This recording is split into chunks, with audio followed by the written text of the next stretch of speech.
अस्सलाम वालेकुम friends, welcome back to Top Smarties. Drama serial Dile Nadaan. Nikhat तो बहुत ही कमज़र्फ निकली।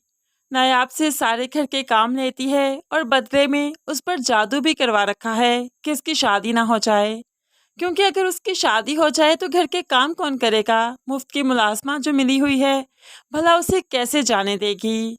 आज अपनी माँ से फ़ोन पर बात करते हुए कहने लगी, एक तो ये बुढ़िया यहाँ से टपक जाए ना, यानी कि इस दुनिया से ही रुखसत हो जाए, तो मुझे इतने जादू करवाने की ज़रूरत ना पड़े नायाब पर। मैं तो खुद ही इसकी शादी नहीं होने दूंगी। लेकिन माँ, जब तक ये बुढ़िया नहीं टपक जाती, अब तो कोई काला जादू करवाना पड़ेगा, क्योंकि ये बुढ़िया यानी कि मेरी सास तो चाहती है नायाब की जल्द अज जल्द शादी हो जाए। देखा नहीं, उसे पढ़ने के लिए डाल दिया ताकि वो थोड़ी सी समझ बूझ दे, थोड़ी सी चालाक होशियार हो जाए। ऐसे में मेरी सास को संभालना तो काफ़ी मुश्किल हो रहा है। अब यहाँ पर दिलशाद सारी बातें सुन लेती है और उसके तो दिल पर लग गई कि उसकी पोती के बारे में निखत ऐसा सोचती है, ये सब कुछ भी कर सकती है।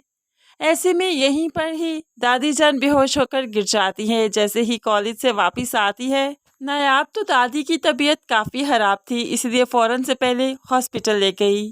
और हॉस्पिटल भी महंगे वाले, जहाँ पर जावियार नायाब को उसकी बैंडेज करवाने ले गया था बाजू की, उसी हॉस्पिटल में ले जाती है। तो दादी कहने लगी, ये बहुत महंगा हॉस्पिटल है नायाब, हमें यहाँ पर नहीं आना चाहिए था। तो नायाब कहने लगी, कोई बात नहीं, मैं भाई से कहूँगी, सारे एक्सपेंस क्लियर कर देंगे। अब यहाँ पर बातें हो ही रही थी कि जावियार भी अपनी दादों के चेकअप के लिए आता है। तो यहाँ पर जब दोनों दादियाँ मिली तो पता चला कि दोनों तो बचपन की दोस्तें हैं और एक दूसरे के साथ काफ़ी अच्छा टाइम गुजारा है। ऐसे में नायाब और जावियार का भी एक दूसरे से फर्स्ट टाइम इंट्रोडक्शन हुआ। पहले एक दूसरे से मिल चुके हैं, लेकिन क्लियर इंट्रोडक्शन अभी हुआ।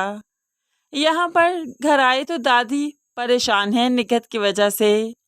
वो तो नायाब से कह ही देती है, मैं चाहती हूँ जल्द अज जल्द तुम्हारी शादी हो जाए।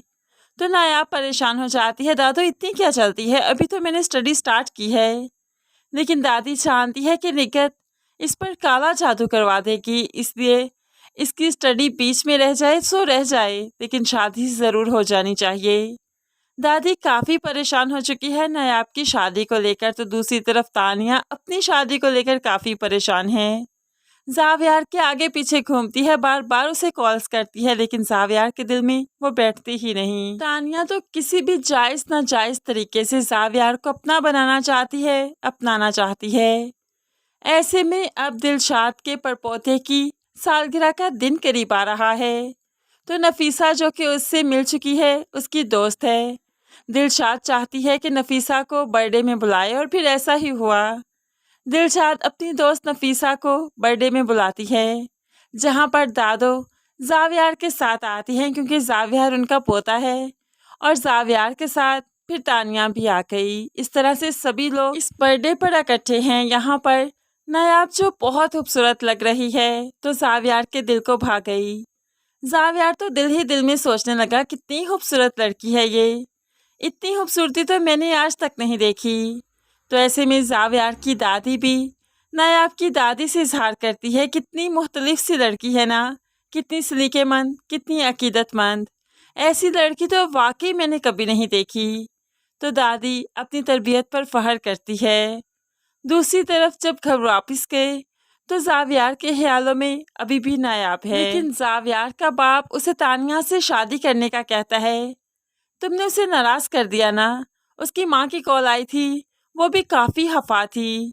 अब जावियार की हालत साथ है तानिया, और काफ़ी अमीर है, तभी तो जावियार के पेरेंट्स चाहते हैं कि तानिया से इसकी शादी हो जाए, लेकिन जावियार तानिया को किसी खाते में नहीं रखता। वो तो शादी करना चाहता है अब तो सिर्फ नायाब से, क्योंकि वो नायाब से मोहब्बत कर चुका है।